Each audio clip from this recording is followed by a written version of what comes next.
Hey guys, welcome back to my channel. So in today's video, I'm finally going to be doing my luxury wish list for 2025. So if you're interested, then just keep watching. Frankly, this is the second time I'm filming this video. The first one didn't go as planned, so I thought I'm just gonna refilm this and do a brand new video for you guys. Before I get into that, I just wanted to say that I actually have announced my giveaway winner, who is Edith. I've met her for coffee and passed her the giveaway prize. It was actually in one of my vlogs, like my Christmas vlogs, that I have not even edited until now. I mean, it's been really long time since Christmas, so if you are interested to see that video like edited and put out, then do let me know. But I'm not sure if you guys still want to see it. Yes, so that's that. I just want to say that I've already picked the giveaway winner in case some of you guys are still asking me about it. So jumping into this year's wish list, I would say that it's a more concise kind of wish list, and everything that I'm going to be mentioning in this video are not necessarily items that I want to add into my collection this year per se. It's just things that have been on my mind or are in like my future kind of wish list, so I thought I'm just gonna include them because I honestly do not see myself purchasing a lot this year.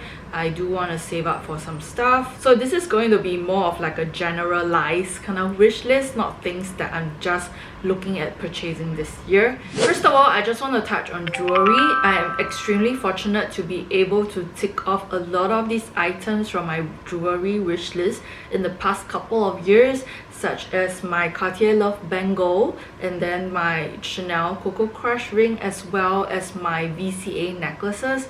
Like, those are the items that I know I really want, like for a really long time. Like, I want to wear them for a really long time, so I'm quite glad I managed to tick them off before the price increases, because they're now so expensive. However, that being said, there is definitely one jewelry piece that I've been eyeing for a really long while, and that is none other than the Messica Mousse Baby diamond necklace that comes with like these like individual like diamond pieces that you can move around. I first saw it when I was in China with the girls. I saw it in person. It's really pretty. Unfortunately, they do not stock Messica in Singapore itself, so I just really wanted to see it for myself overseas. I just really enjoyed that piece and what it actually means. I feel like, if I'm not wrong, the 3 diamonds actually represent your past, present and your future, and they are movable as well. I just think that it's a really unique piece that I do not see a lot of people wearing. I first got to know about it from this YouTuber. I think her handle is Raph. I'm not entirely sure what's her actual name. I just know her from her handle, and she has the Messica piece, and I just really adored it from there. I didn't know that this brand actually existed until I saw her video, so I was just really hooked onto it, and I went to do like a lot of research about it. Just really loved the look of it, and it's very unique as well. And I feel like this is the perfect timing to segue into the new pieces that I've received from Linjer. This is not the first time I've collaborated with Linjer on a video. I really enjoy their products, which is why I don't mind constant collaboration with them as well. So if you have not heard of Linjer, they're essentially a sustainable jewelry brand, and their mission is to empower women with like beautiful jewelry at fair prices. Fun fact, Linjer is actually a Norwegian word that means lines, a reference to their simple and minimal designs, which have been seen on the likes of Gigi Hadid as well as like Hailey Bieber. Linjer actually sells their jewelry directly to customers online, hence cutting out unnecessary costs and crazy markups, so as to keep their costs low for their customers like you. They sell a variety of pieces from like gold vermeil to like 14K solid gold jewelry, and I honestly prefer the 14K solid gold jewelry simply because I just like my items to be made out of solid gold, and they just give off a really nice like elegant hue to it, which is what I really like about it as well. All of their gold pieces are 100% recycled, and they are also hypoallergenic and nickel free. I feel like I've been wearing Linjer pieces forever, and I can attest to the fact that they are super durable. And one great example is this like tennis bracelet that I have on my arm ever since I got it. I never took it off. It comes with me into the shower every day, and the gold is just still as shiny as ever, and there's no tarnishing on it whatsoever. So I'm really impressed by that. Linjer also makes pieces that include lab-grown diamonds. So I'm sure everyone has heard of lab-grown diamonds. Lab-grown diamonds are chemically, physically and visually identical to earth-mined diamonds, which makes them real diamonds anyways, unlike their diamond simulants such as cubic zirconia. So the first item that I actually picked from Linjer this time round is the Bezel set diamond necklace that I have on my neck over here. This is called the Ulla necklace, and I just really love it. It just sits on your neck so perfectly. There are a few adjustments, so you can actually make the necklace like longer or shorter. I believe this is on the shorter setting because I kind of like my necklace to sit around my collarbone, but you can definitely make it longer if you really want to as well. I've always wanted like a classic diamond necklace. I've seen the ones from like Tiffany, but they're always so expensive, like the Elsa Peretti line. I just feel like I couldn't bring myself to purchase the ones from Tiffany because I feel like you can get it from somewhere else at like a cheaper and more affordable pricing, which leads me to this necklace because it is so gorgeous on its own. Like you can't really tell the difference as well. So this is the Ulla necklace, and I just really like it. It's very shiny. I've worn it a couple of times and I've also showered with it, so it is still equally bright and shiny. I'm going to be including like close-ups so you don't have to worry about that. You can see how it reflects in the light as well. I also picked up the Malva ring in 14K gold, so it kind of looks like that. It's a V-shaped ring and it's very simple, dainty, and just really pretty on its own. I initially wanted the sun ring, which looks exactly like this, just that it has diamonds all around it, but they didn't have that in stock, so I just went with this. But you could definitely pair the Malva ring together with the sun ring. I just think that it looks really elegant and classy.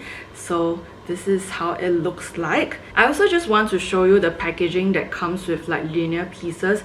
They look like that and they're just so elegant and so pretty. And then when you open up the box, there is this like white box as well, so it looks like that. So this is another ring that I picked up, and this is the Rochelle ring. I just want to show this like and open it up for you for effect. So it looks like that. Like, oh my god, look at how pretty that is. Like, I feel like this will make a perfect gift, or if not, like the perfect engagement ring as well. It's so pretty. This is a Morganite and diamond ring, and it's just so gorgeous. The close-up of the ring itself, it is so pretty. There is a overcut Morganite gemstone, and the Morganite carat weighs 0.66. There are also 4 round lab-grown diamonds with like a 1.2 mm diameter around the Morganite gemstone, and I just think that it's so pretty and so shiny. And if you pair it together with the Malva ring or the sun ring, whichever you prefer, it just looks like that on your finger, and it's so gorgeous. Look at that.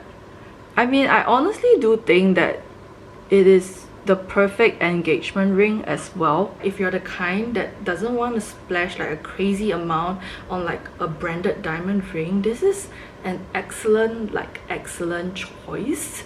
It's just really so pretty looking on my finger. Like, just really nice and shiny and sparkly, and it does the same thing. Like, I genuinely have worn this out a couple of times, and a lot of people have asked me and looked at my finger and asked like if I'm engaged or anything, and then I had to tell them that no, I'm not. I mean, it's just really nice as like a ring, so I just really like that, and I highly recommend it. I initially wanted to do this video as sort of like gift ideas for Valentine's Day, but by the time the items arrived, it was past Valentine's Day already, so I couldn't really do that video. So I thought I'm just gonna include it in this like luxury wishlist video for you guys. So if you're interested in any of the pieces that I've featured today, Linjer has kindly given me an exclusive discount code. I'm going to place it on the screen below, and if you use my code, you will actually get a special offer. I'm not entirely sure what that special offer is, so you have to check it out for yourself. I'm going to be including it in the description box below as well. I usually include a lot more information, including the items that I'm featuring today, so do make sure you click into that as well. And I have a link that includes all my picks from Linjer, so I think that will make it really helpful because I collaborated with them a couple of times. So jumping back into the luxury wishlist video, the first bag that I have on my wishlist this year is definitely a Kelly 25. I feel like this is the only bag that I may or may not get this year. I just really want a Kelly 25. So I now have a B30, I have a B25. So it's very natural for the next bag to be a Kelly 25. I've just been considering on the colors and what sort of colors I want for my Kelly. So I've always wanted a dark chocolate color because it's been on my mind ever since the time that I'm obsessed with this chocolate color. I know this year it's not the most popular. I mean, I feel like chocolate is still going to be really big in 2025, but the 2025 Pantone color is this slightly moussey, lighter brown color, which I feel like is going to be really popular as well. I'm going to get into it in a while, but yeah, I just think that the color is going to be amazing. But back to the Kelly, I just really wanted something in chocolate. I told my SA, preferably in the Retenay style. I've always envisioned myself to have a Kelly that is a Cellier style, the boxy kind of style. But the more I think about it and the more I ponder upon it, I feel like I would do better with a Retenay style because it's just a lot more casual, a lot more relaxed. I feel like I can bring it for meetings as well without it feeling too formal, because I feel like the Cellier style is just really formal looking, you know. Another consideration point is that at some point of time I'm going to get a mini Kelly as well, and mini Kellys only come in Cellier, so I feel like maybe that will scratch the itch of me wanting a Cellier Kelly. So for Kelly 25, I really want it in a Retenay style. I mean, if it comes in a Cellier style, I feel like I'll be somewhat open to it as well, but my preference is currently definitely Retenay. If I don't get the chocolate color, I did mention to my SA about a special order, simply because he mentions that the chocolate color never comes into Singapore. So I feel like the only way to get it is to go through a special order of sorts. If it really comes down to the fact that I can't get it in a chocolate color, then I feel like I'll be okay with an Etude. I mean, I already have a Picotin in the Etude color, but I feel like if I get a Kelly in the Etude color, that I would have had all three trifecta of the neutral shades. So I have noir, I have gold already, so the last one is definitely Etude for you know, the quota bags per se. So I think that is currently what's on my mind as to what I want my Kelly 25 to look like. So I guess the chocolate colors are colors like Ebene, Ecorse, Chocolate Even. I'm not sure what kind of other chocolate colors they will come up with this year, but these are the sort of chocolate colors on my list at the moment. In terms of hardware, I feel like I'm quite open to palladium hardware now. I've always been a gold hardware only person, but I've already have 2 bags, if no, actually I think that's 3 bags. 3 bags with gold hardware, including my Pico 18. I do have another Picotin which I have not featured in this channel yet, but it does come with palladium hardware and I'm quite happy about it as well. So I feel like if I get a Kelly, I am quite open with hardware. Also because if I get it in Etude, I already have an Etude with gold hardware. So if I get the Kelly in Etude, it will be nice if it was in palladium hardware, just as a comparative, so I don't have the same hardware combination system all around. So I think that's my thought process behind my Kelly. The second bag is definitely the mini Kelly, which I've already mentioned. I feel like for the mini Kelly, I am quite set on getting like a pure black, like noir mini Kelly. I just want a black, like simple noir mini Kelly that I can bring on like functions or things, or like something that I can carry crossbody when I'm traveling, just to put my passport in, that I don't have to baby and worry too much in terms of like color transfer wise. Black is definitely really high up on my list. If it's something other than black, then I feel like it has to be somewhat like a dark color. I just really want a dark color for my mini Kelly. I do want it Epsom because I want it to be fuss free and I don't have to like baby the bag so much. So that's why I want it Epsom. Also because like mini Kelly doesn't come in Ratone, hence it doesn't come in Togo. So I feel like Epsom is like a choice on my list. And speaking of which, I actually realized that I do not have any bags from Hermès that are in the Epsom leather at the moment. So if I do not take the Kelly 25 in Epsom like Cellier, then I want the mini Kelly in Epsom. I've considered an SO for the mini Kelly as well if I'm ever offered one. I'm quite torn with whether or not I want to do like a double, like dual color for the mini Kelly, simply because I do like the sleek look of it being one color. If I really have to do like a SO for the mini Kelly, I mean if I'm offered to, like honestly I really don't need like an SO for the mini Kelly because I just want a pure black.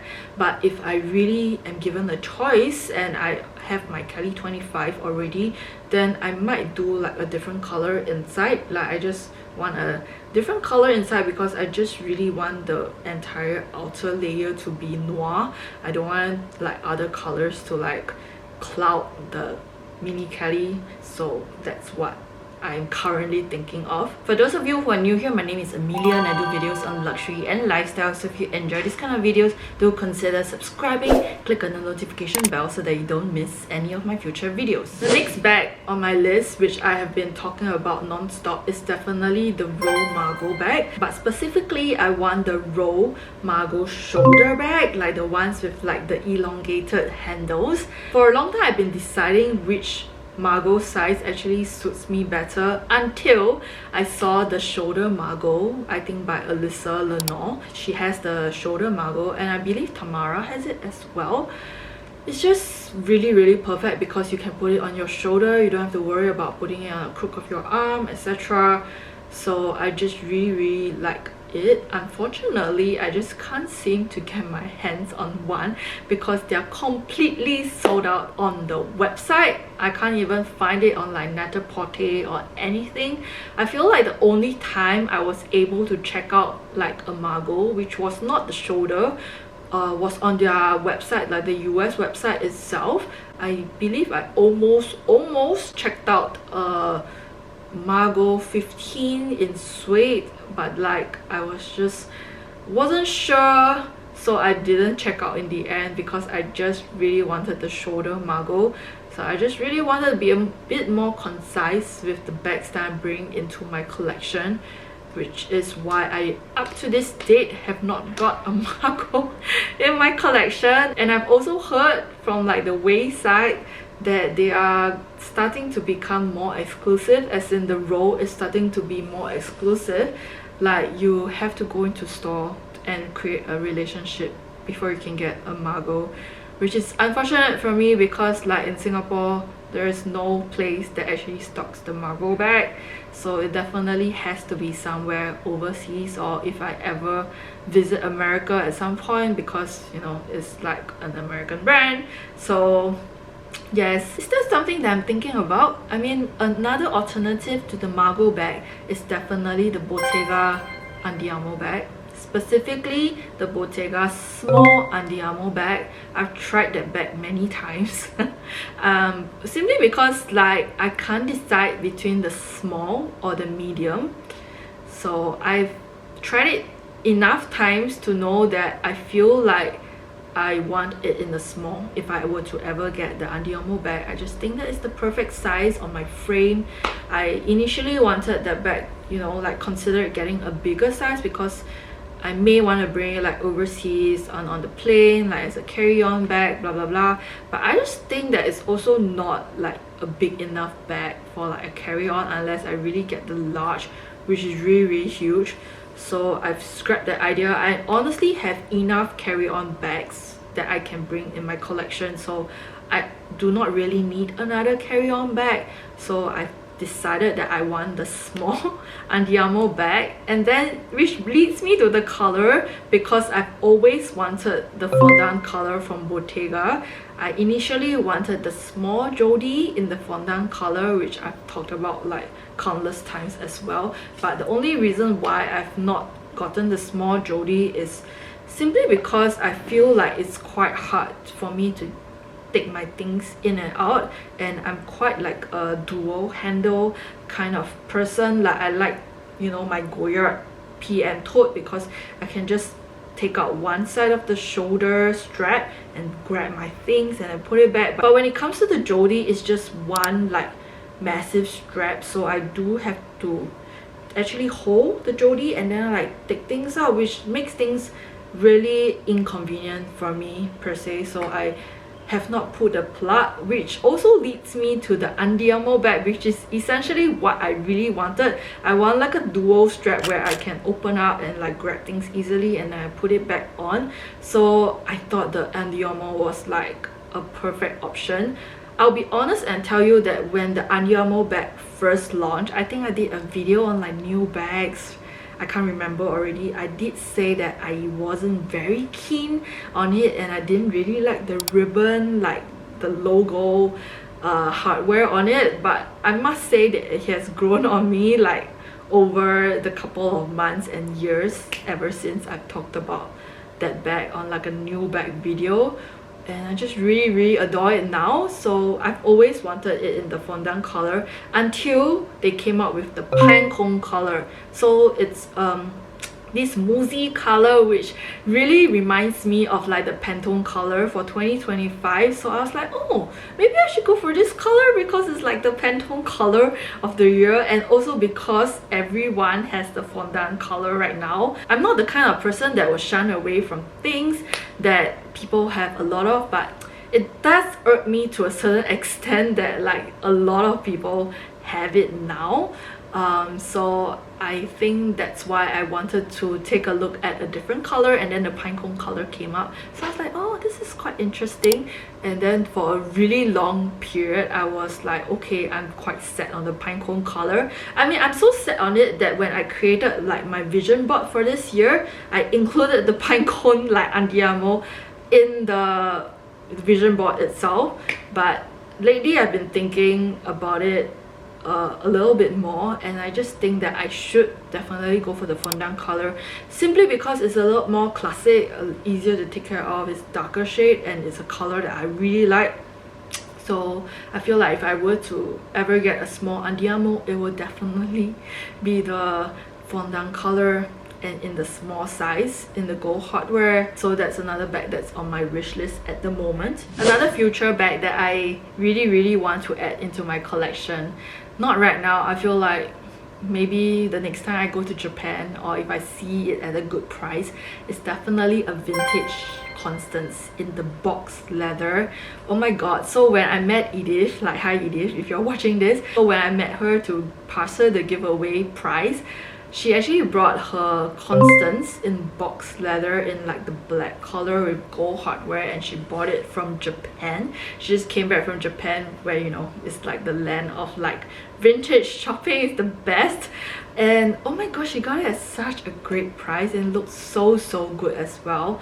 Like the quality of it is so great, and I just think that it's amazing. Like I've never really been one up for like a new Constance. I feel like it's not extremely worth it, but if it's like in the vintage box, oh my god, I would totally consider it. It's so pretty. I just know myself, and I know that I will never ever get like a box bag from Hermès in store, because number one, it's so expensive. It's like a lot more expensive than like Epsom or Togo, and number two, I feel like it looks a lot nicer if it's already worn in and there are scratches on it already, so I don't have to be so worried about scratching the bag, if you know what I mean. So I definitely want a vintage box Constance at some point.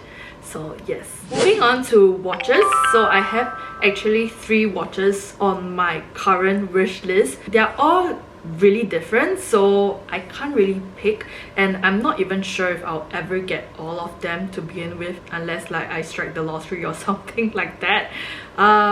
But yeah, I'm just gonna run you through the list. So the first one you already know because I've been talking about it for years, and it's definitely the Rolex Datejust watch. I would be 100% honest and say that it is not high up on my priority wish list right now, simply because there's like simply no way that I can get it, and even if I can get it, I feel like I will prioritize my Hermès bags over the watch. So that's the truth of it. But I really want the Rolex Datejust in like the Jubilee band and in the dual color, like the mixed metal, so stainless steel and gold. And I am still not sure about the face.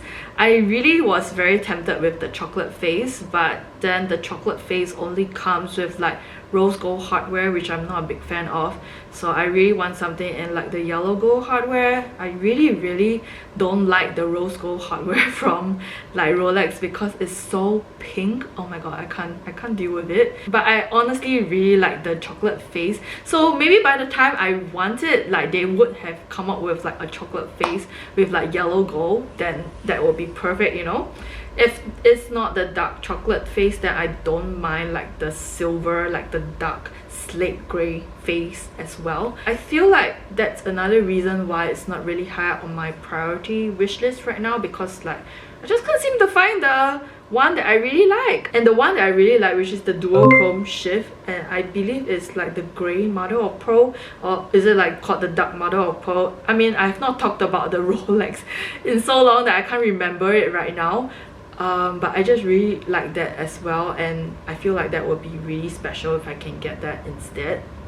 So the next watch that's on my wish list is something that I'm not sure if I've ever talked about it, but it's from Bulgari. So it's the Bulgari Sapati watch, which I've tried like 2 years ago in Osaka, and I really like fell in love with it.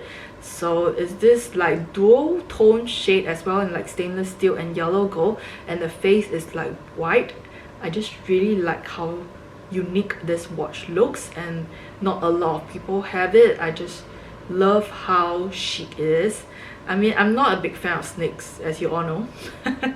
I mean, considering that this is the year of the snakes, I just really don't like them.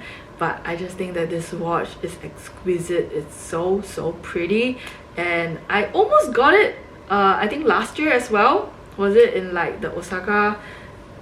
So I tried it twice. I think I tried it in like Osaka in 2023, and then 2024 I actually put it on a wish list at the Kicks airport, and you know, they actually called me back and said that it's in stock, but I couldn't decide, because like, you know, I can always get my boyfriend to pick it up, but I couldn't decide on it, so I didn't pick it up.